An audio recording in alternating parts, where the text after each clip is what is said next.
औज़ुबिल्लाहिमिनश्शैतानिर्रजीम बिस्मिल्लाहिर्रहमानिर्रहीम अस्सलाम वालेकुम रहमतुल्लाहि व बरकातहू। जैसे कि कल भी हमने सूरह बकरा की 3 आयतों का तर्जुमा तफसीर और खुलासा बयान किया था, जिसमें इरशाद रब्बानी हो रहा था, क्या न देखा तूने उन लोगों को जो निकाले गए अपने घरों से, जबकि वो तादाद में ज़्यादा थे, हज़ारों की तादाद में थे, और मौत के डर से खौफ से वो निकल गए अपने घरों से। तो अल्लाह ने कहा मर जाओ, फिर उनको ज़िंदा कर दिया। बेशक अल्लाह ताला फजल करने वाला है उन लोगों पर, लेकिन अक्सर लोग शुक्र नहीं करते। और अल्लाह फरमाता है लड़ो अल्लाह की राह में और जान लो अल्लाह खूब सुनने वाला है, अल्लाह जानने वाला है। आगे इरशाद रब्बानी है अलम तरा इलल मलाइल मिन बनी इसराइल मिन बाद मूसा, क्या ना देखा तूने बनी इसराइल की एक जमात को मूसा के बाद। इस आयत में बताया जा रहा है कि तुमने गौर नहीं किया मूसा के बाद बनी इसराइल के सरदारों पर। इज़क़ालु लिनबिय्यिन लहुमुल असलना मलीकन नुक़ाति फ़ी सबिलिल्लाहि, जब उन्होंने कहा अपने नबी से मुकर्रर करो हमारे लिए एक बादशाह ताकि हम लड़े अल्लाह की राह में। इस आयत में बताया जा रहा है कि जब उन्होंने अपने नबी से कहा, जैसा कि हम पहले बता चुके हैं कि हज़रत मूसा अलैहिस्सलाम के बाद इस उम्मत पर कोई भी ऐसा वक्त नहीं गुजरा हो कि कोई नबी मौजूद ना हो, कोई ना कोई नबी मौजूद रहा है हज़रत ईसा अलैहिस्सलाम तक। तो उस ज़माने के जो नबी थे तो उन लोगों ने उनसे कहा कि हमारे लिए कोई बादशाह मुकर्रर कर दीजिए ताकि हम अल्लाह की राह में जंग कर सकें। यहाँ बादशाह से मुराद सिपहसालार है। नबी तो है, जाहिर बात है नबी का रुतबा बुलंद है, बाला है और रहेगा। नबी के ताबे होकर कोई शख्स जंग की सिपहसालारी कर सके और उसको उसका नाम नामज़द कर दीजिए ताकि हम उसकी सरबराही में अल्लाह की राह में जंग करने जाएं।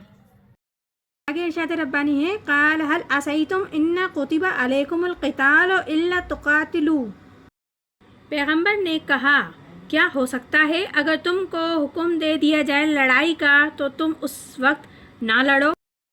यानी कि इस आयत में बताया जा रहा है कि जो नबी थे उस वक्त ये उन्होंने कहा इस बात का भी अंदेशा है कि जब जंग फ़र्ज कर दी जाए और फिर तुम जंग ना करो, और अभी तो बड़े तुम दावे कर रहे हो, बड़ी बहादुरी दिखा रहे हो, बड़े पुरजोश हो, जोश व खरोश में हो, कहीं ऐसा तो नहीं होगा कि इधर से मैं अल्लाह ताला से इजाज़त ले लूँ जंग की और तुम्हारे लिए कोई सिपहसालार भी बना दूँ, फिर तुम जंग करने से कतरा जाओ और जंग के मैदान में ना उतरो, पीछे हट जाओ, मुंह मोड़ लो।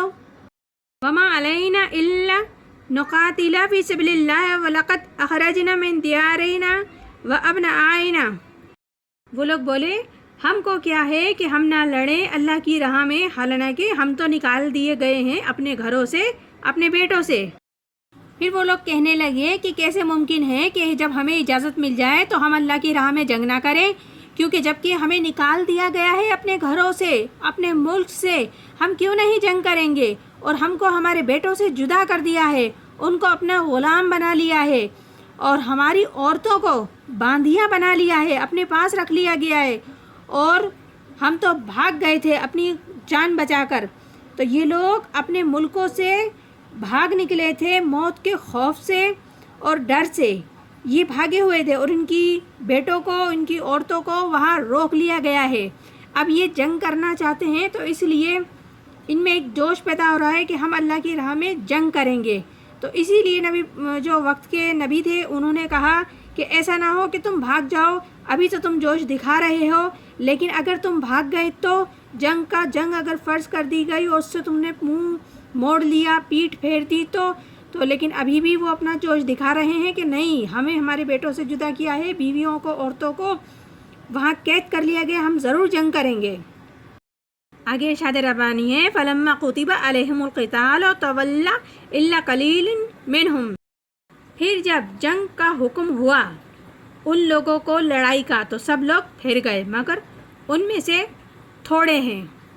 इस आयत में बताया गया कि जब उनको अब जैसे ही जंग की उनको इजाज़त मिल गई और जंग का हुक्म हो गया तो लोग सब के सब फिर गए सिवाय कुछ लोगों के।